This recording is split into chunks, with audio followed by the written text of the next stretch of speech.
हलवे के 2 कटोरे।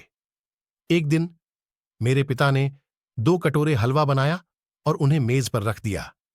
एक के ऊपर 2 बादाम थे, जबकि दूसरे कटोरे में हलवे के ऊपर कुछ नहीं था। फिर उन्होंने मुझे हलवे का कोई एक कटोरा चुनने के लिए कहा, क्योंकि उन दिनों तक हम गरीबों के घर बादाम आना मुश्किल था। मैंने 2 बादाम वाले कटोरे को चुना। मैं अपने बुद्धिमान निर्णय पर खुद को बधाई दे रहा था और जल्दी जल्दी मुझे मिले 2 बादाम हलवा खा रहा था। परंतु मेरे आश्चर्य का ठिकाना नहीं था जब मैंने देखा कि मेरे पिता वाले कटोरे के नीचे 8 बादाम छिपे थे।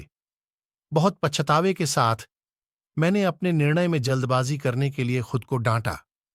मेरे पिता मुस्कुराए और मुझे यह याद रखना सिखाया कि आपकी आंखें जो देखती हैं वह हरदम सच नहीं हो सकता। उन्होंने कहा कि यदि आप स्वार्थ की आदत की अपनी आदत बना लेते हैं तो आप जीत कर भी हार जाएंगे। अगले दिन मेरे पिता ने फिर से हलवे के 2 कटोरे पकाए और टेबल पर रखे एक कटोरा के शीर्ष पर 2 बादाम और दूसरा कटोरा जिसके ऊपर कोई बादाम नहीं था, फिर से उन्होंने मुझे अपने लिए कटोरा चुनने को कहा। परंतु मेरे आश्चर्य करने के लिए इस बार इस कटोरे के नीचे एक भी बादाम नहीं छिपा था। फिर से मेरे पिता ने मुस्कुराते हुए मुझसे कहा, मेरे बच्चे, आपको हमेशा अनुभवों पर भरोसा नहीं करना चाहिए, क्योंकि कभी कभी जीवन आपको धोखा दे सकता है या आप पर चालें खेल सकता है। स्थितियों से कभी भी ज्यादा परेशान या दुखी न हो, बस अनुभव को एक सबक अनुभव के रूप में समझें, जो किसी भी पाठ्य पुस्तकों से प्राप्त नहीं किया जा सकता है। तीसरे दिन मेरे पिता ने फिर से हलवे के 2 कटोरे पकाए।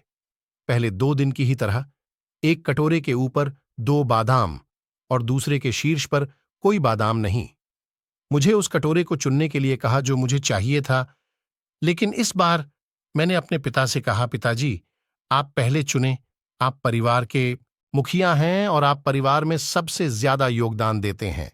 आप मेरे लिए जो अच्छा होगा वही चुनेंगे। मेरे पिता मेरे लिए खुश थे।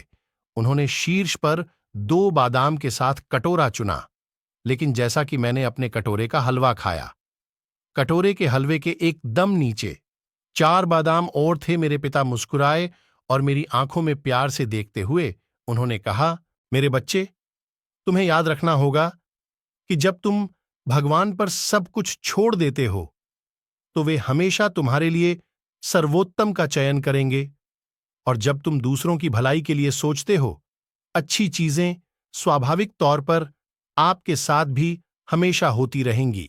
इस कहानी से हमें यह शिक्षा मिलती है कि हमें बड़ों का सम्मान करते हुए उन्हें पहले मौका व स्थान दें। बड़ों का आदर सम्मान करोगे तो कभी भी खाली हाथ नहीं लौटोगे। अनुभव, दृष्टिज्ञान, विवेक के साथ सामंजस्य हो जाए, बस यही सार्थक जीवन है।